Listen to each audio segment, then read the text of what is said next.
Have you ever wondered how we breathe? What creates this process that keeps us alive? How we breathe can directly influence how oxygen is delivered to our cells to produce energy, and a whole bunch of other bodily processes. I wanted to explain to you the chemical process of breathing.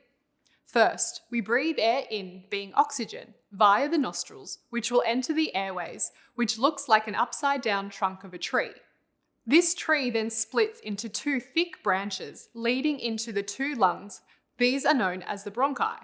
These thick branches then split into smaller branches where the air continues its journey, and these are known as the bronchioles. From here, these branches then connect to what looks like a bunch of leaves, but are actually millions of bubble-like features called our alveoli. And this is where our gas exchange takes place. It is here that via the walls of our alveoli and the capillaries that the oxygen transfers into our bloodstream. Once the oxygen passes through the walls of these bubbles, it is attached then into our red blood cells to our hemoglobin. This is our oxygen transport system, and then this oxygen is then delivered to our cells to produce energy for our tissues and muscles to use. From this process of metabolism, carbon dioxide is produced. So the CO2 then goes from our tissues back into the blood, where it then goes back into the heart and into the lungs to then be exhaled into the atmosphere for our trees to breathe.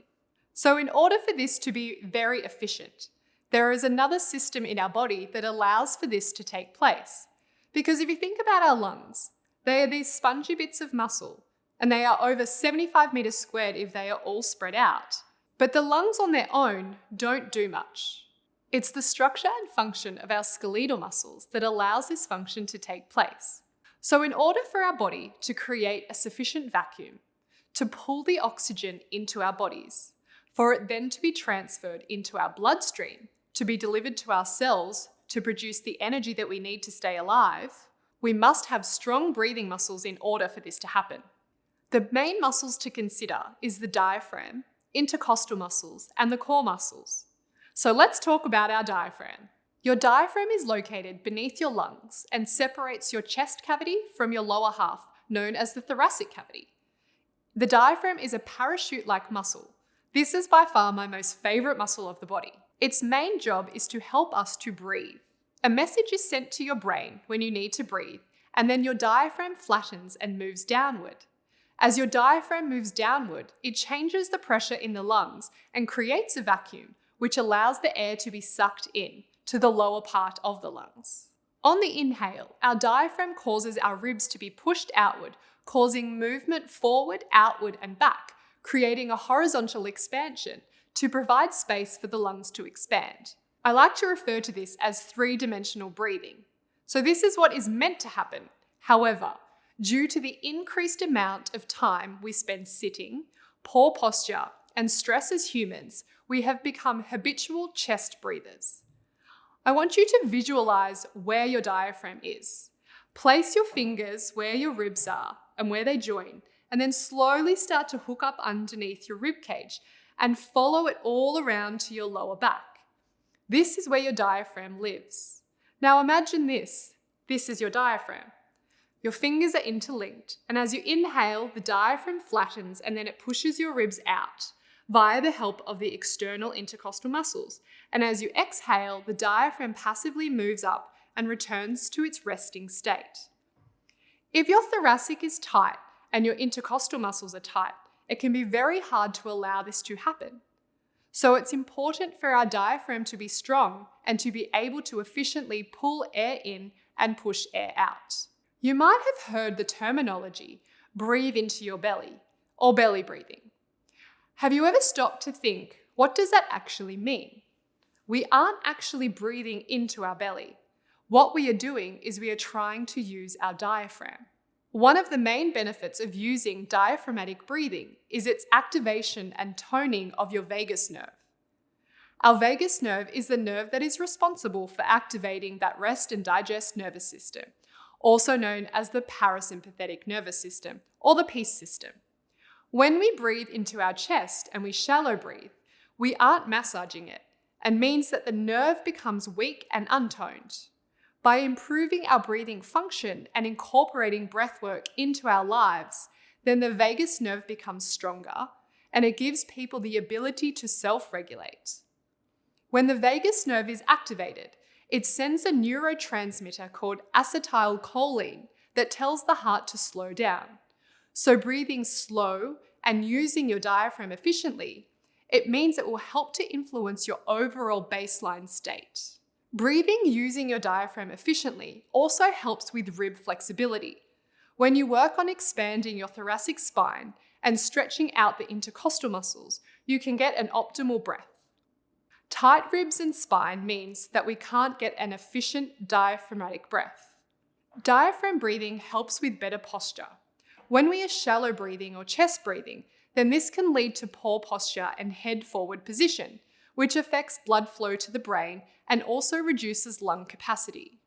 When we learn how to breathe optimally, we stop putting pressure on our neck and shoulders, which causes poor posture. Diaphragmatic breathing helps you to work towards a robust immune system. When we are stressed, our immune system gets suppressed, causing inflammation to breed within our body, which leads to a multitude of diseases. So when we learn to manage stress and breathe better using our diaphragm, then our immune system is working how it's meant to be. Diaphragm breathing helps with better focus. If you are on high alert all the time, your ability to concentrate on a task and efficiently be present is almost impossible. When you learn to regulate your nervous system through breath work, then you are able to connect to the present moment, meaning that you are able to focus and you don't get distracted easily, meaning greater productivity. When you are breathing well, it helps you with your performance. When you are breathing efficiently, you have greater stability in your lower back with greater intra-abdominal pressure and more energy, so you are less likely to be injured, so you are able to perform for longer periods of time at a higher level. You have more energy. If you are in a constant state of anxiety, then your body is being robbed of energy. So when your baseline is reset and calm, then your body isn't overproducing glucose to prepare you to run away, meaning you will have more energy to do and focus on the things that you love and enjoy. I wanted to highlight something. It is not normal to be tired and exhausted all the time. We are a society who have normalized it, but you are not meant to be stressed and fatigued. We are meant to be vibrant and full of joy. Diaphragmatic breathing has been suggested to help with better quality of sleep. A lot of the time you may be exhausted and wired and fall asleep immediately, but that doesn't necessarily mean you are entering into a deep state of rest.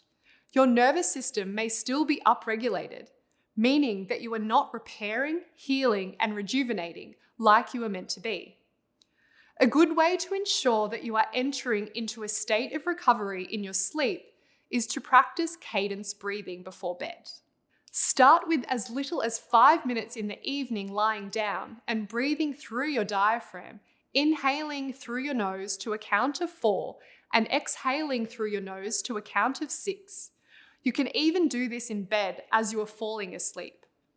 There should be relaxation in your face, relaxed shoulders and neck, and there should be an expansion through your midsection, 3-dimensionally around your diaphragm area. This breath count down-regulates the nervous system by activating the relaxation response. A good way to know that you have entered into the relaxation response is that you'll have a sensation of saliva producing in your mouth. So with cadence breathing, what you want to do is place your hands on either side of your body at your lower 2 ribs, wrapping it around. And you want to bring the air deep into your lungs. As you breathe in, feel your ribs expanding 3-dimensionally. And as you breathe out, feel your ribs moving inward, narrowing your waist. Keep your hands on your ribs to feel them expand 3-dimensionally. Inhaling to a count of 4 and exhaling to a count of 6. And continue with this flow until you drift off to a relaxed state. You will notice that increase in saliva production, a slower mind, and slower breathing. This will mean that you have entered your relaxation state and you have stimulated the vagus nerve. A good way to figure out where you are breathing is to start to bring your awareness to your breath. What I encourage you to do is to pay attention to your breathing. Take a moment to close down your eyes, either seated or standing, and just observe where your breath is. Is it in your chest? Is it in your midsection? Can you feel restrictions or boundaries of your breath? Do you find it hard to even feel your breath? Do you find it hard to even take a deep breath? Start to feel into the subtle sensations of your inhale and exhale. Know that this is a practice, so you may start with not even being able to focus on your breath, or you have a lot of restrictions in your breathing. The more you practice breath awareness and diaphragmatic breathing, the more your thoracic will open and the stronger your diaphragm will become. Combining diaphragmatic breathing with stretches and mobility exercises that targets your intercostal muscles, thoracic, your neck muscles, your latissimus dorsi, and your hips. This will help your body to open and to strengthen so that you can breathe the most efficiently for your body. Combining diaphragmatic breathing with stretches and mobility exercises that targets your intercostal muscles, thoracic, your neck muscles, your lats, and your hips will help your body to open and strengthen so that you can breathe the most efficiently for your body. Having great breathing mechanics also assists in better movement and performance. One of my favorite quotes by Sue Faulstein is, "Breath facilitates movement. Movement facilitates breath. Breath facilitates stability. Stability facilitates movement. It's just one big circle." I love this quote as it highlights how imperative and how interconnected our breathing and movement actually is. Breathing is an untapped territory in a lot of instances. You think about the time and effort some people spend on certain things in their life to be more proficient and better at. Yet so many people would not even think to spend time on mastering their breath, the literal thing that keeps us and our tissues and cells alive. It is said that we can survive somewhat weeks without food, days without water, yet only minutes without the breath. So I invite you to explore the mastery of your breath and commit to carving out time in your daily life to practice breathing, to connect to yourself, and to be present. Recovery and restoration is so important, and a simple way to soothe and calm yourself down is via the breath. The breath is the gateway and bridge that connects our conscious and unconscious together.